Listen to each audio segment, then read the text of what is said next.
Hey everyone, a massive welcome to all of you tuning in today, especially those of you grinding right now to prepare for your WAEC and NICO exams. I know you're probably drinking your body weight in coffee and staring at textbooks until the words blur, but take a deep breath because you are in exactly the right place.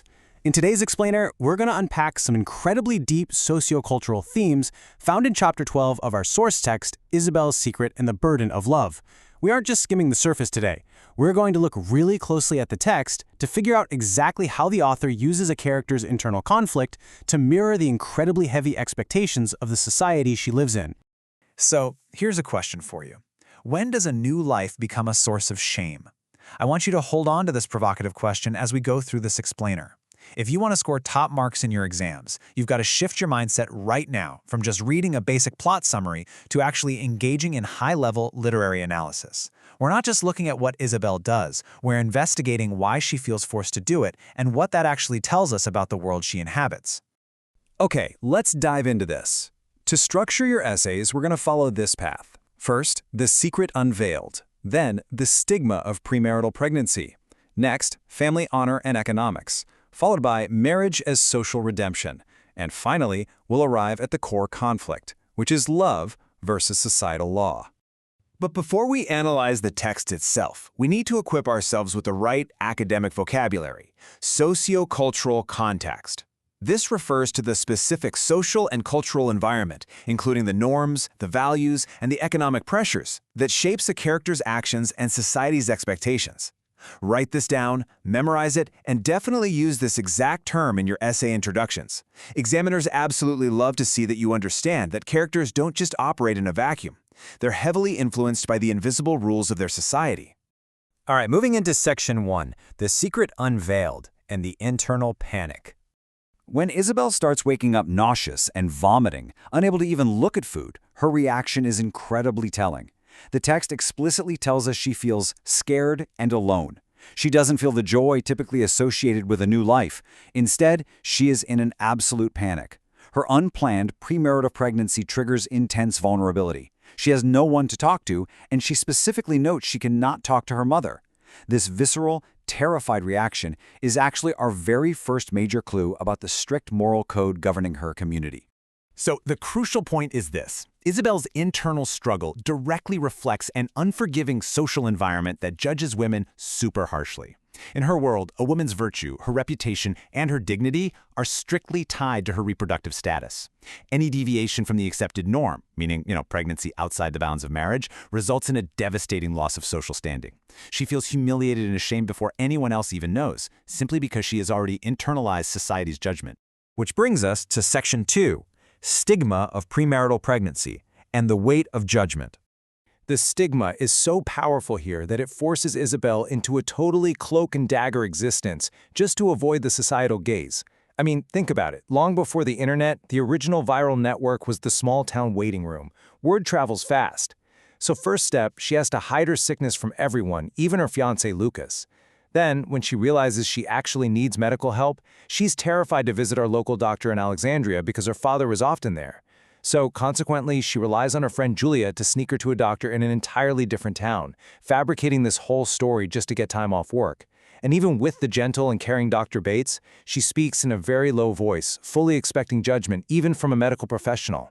Her reproductive health basically becomes something she has to hide like a crime just to avoid public scandal. Let's look at Section 3, family honor and economics, and the ripple effect.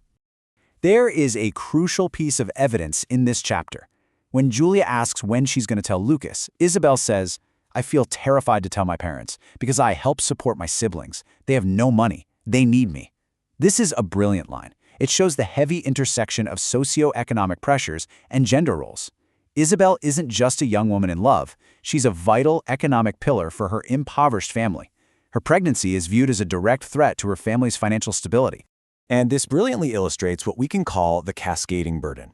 Isabel feels she has let absolutely everyone down, as her pregnancy threatens her family's financial survival, and it brings devastating embarrassment to both her parents and Lucas's family.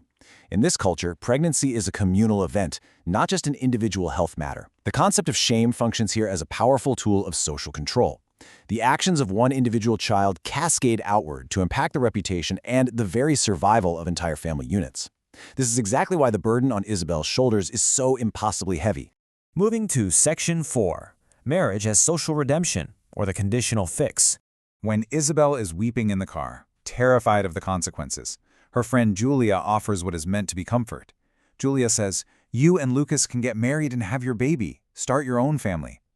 Now, while Julia is being a supportive and loving friend here, her words actually reveal a rigid societal law. Notice what the proposed solution is. It's not just, hey, everything will be okay. It is specifically, you can get married. Marriage is viewed as the literally only legitimate way to fix, validate, or legitimize the pregnancy in the eyes of their community. For your exams, you really need to emphasize that societal acceptance in Isabel's world is entirely conditional. The shame of the pregnancy is conditionally erased only by the legal and religious seal of marriage. If she marries Lucas quickly, boom, the community will accept the child and the scandal will be mitigated. But if she doesn't, she remains an outcast. Society demands adherence to its traditional boundaries above absolutely everything else. And that brings us to Section 5, Love versus Societal Law, the Internal Rebellion. Now, what's really interesting about this slide is the profound contrast presented in the text. The narrator reveals, despite the pain and shame of having an unplanned pregnancy, especially before marriage, Isabel is proud to carry Lucas's baby. She knows that this child is conceived through love. In the midst of clinical waiting rooms, terrifying urine tests, and the overwhelming, suffocating fear of public scandal, Isabel harbors a quiet, powerful rebellion. Her internal reality is rooted entirely in love, completely at odds with the cold judgment of the outside world. Here is the absolute perfect compare and contrast framework for your essays, illustrating the massive disconnect between collective judgment and private humanity. On one side, you have the societal gaze, right? It views the pregnancy as a burden, a mistake, a source of public scandal. But on the other side, you have Isabel's reality, where the pregnancy is a source of pride, a child conceived through love, and, as Dr. Bates kindly reminds her at the end of the chapter, a beautiful new life. As we wrap up this explainer, I want to leave you with a final thought that makes for just a brilliant essay prompt or thesis statement for your exams. Is Isabel's true fear the baby itself, or the societal gaze that transforms a child of love into a source of shame? By thoroughly analyzing the sociocultural context, the stigma, the economic pressures, and the conditional rules of marriage, it becomes incredibly clear that society is the true antagonist in this chapter. Keep these frameworks in mind, practice incorporating these quotes we talked about, and you will be completely prepared to tackle this text in your exams. Good luck with your studying, keep digging deep into the literature, and I'll see you in the next explainer.